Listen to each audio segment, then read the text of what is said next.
On behalf of Uniting Care Ageing, I'd like to acknowledge the traditional owners of the country throughout New South Wales and the ACT. I'd like to recognise their continuing connection to land, water and community.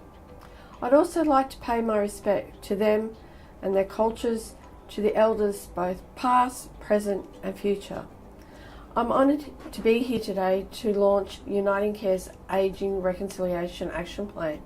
It is an extremely exciting time for me and for all other Aboriginal and Torres Strait Islander peoples at Uniting Care Ageing and to the communities that we serve. Uniting Care Ageing is the aged care and healthcare ministry of the Uniting Church in New South Wales and ACT. And three of the great values of the Uniting Church are, first of all, respecting and valuing the inherent dignity of each person. The second is a really deep commitment to social justice. And the third is the celebration, not just the acceptance or tolerance, but the celebration of diversity. And then when we look at our Reconciliation Action Plan, they very much flow from those values. I'd say there are three parts of it. First of all, it is about an appreciation for the value of our brothers and sisters from Aboriginal and Torres Strait Island communities. Their wisdom, culture, tradition and history enriches all of the lives of Australians, whether they be Aboriginal and Torres Strait Islanders or non-Aboriginal and Torres Strait Islander Australians. So we recognise that and value it. The second thing is that we recognise that Aboriginal people and Torres Strait Islander people have been disadvantaged, and so there is a need to close the gap between the lives that Aboriginal and Torres Strait Islanders are able to enjoy and other Australians. And we want to see that gap closed in relation to employment, health, education and general standards of living, so Aboriginal and Torres Strait Islander Australians have the same opportunities as everybody else. And we see things like our employment strategy about supporting Aboriginal and Torres Strait Islander Australians to enjoy employment opportunities, to be supported in that process and to have career opportunities as being fundamentally important. And I suppose the third element is really about partnership. It's a partnership between members of the Aboriginal and Torres Strait Island communities and our own people to create better opportunities and better services as a result of that. From our Aboriginal employment strategy, it was the next step in our journey to closing the gap. So once that had been made, the decision went down to that we needed some people here that could steer this wrap. From that we ended up with 18 staff, a mixture of both Aboriginal and non-Aboriginal staff, from directors right down to grassroots level.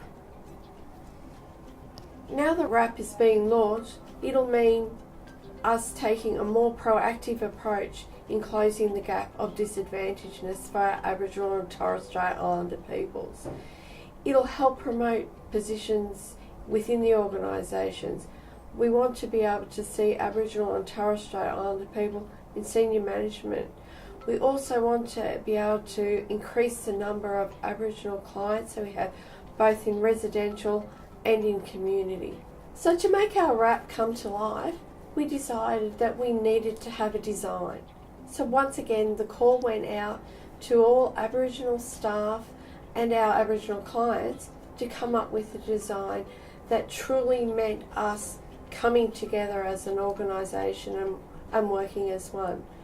The successful design came from one of our own staff in Orange, Sharon Holmes. As you can see here is our design. The map of Australia shows all three nations coming together, the Aboriginal, Torres Strait Islander and the Australian community coming together as one. The feet are us walking together. This is a little meeting place, and the hands are us walking hand in hand to make this a journey as one. I'm really delighted to introduce you to the Uniting Care Ageing Reconciliation Action Plan. This is a key part of Uniting Care Ageing's diversity strategy, and we've been working on this for the past 12 months. During that time, we have consulted extensively with our Aboriginal and Torres Strait Islander colleagues, with our staff, and our other important stakeholders, including the Aboriginal communities in which we work and serve.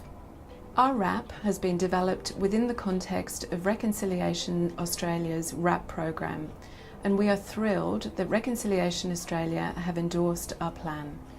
As an organisation, we have committed to implementing actions in 3 key areas. These are relationships, respect, and opportunities. Successful implementation of this plan will mean that our Aboriginal and Torres Strait Islander peoples will be truly represented and heard in all aspects of our work. We expect that all Uniting Care Ageing staff will appreciate, understand and value our Aboriginal and Torres Strait Islander culture and protocols and use them appropriately in their day-to-day work. An important part of this journey was for us to ensure that our RAP truly reflects and aligns with our values. We believe that the RAP provides a firm foundation for all of us to work together to build community, demonstrate respect, and show true courage by taking the next step in our journey of closing the gap.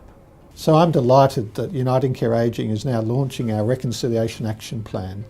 I want to acknowledge the work which has been undertaken by Reconciliation Advisory Group, and also the fact that we've been able to consult with Aboriginal communities to ensure that that plan is going to make a difference. And I invite every member of Uniting Care Ageing, all of our staff and volunteers, to join with us in this plan and to make a difference.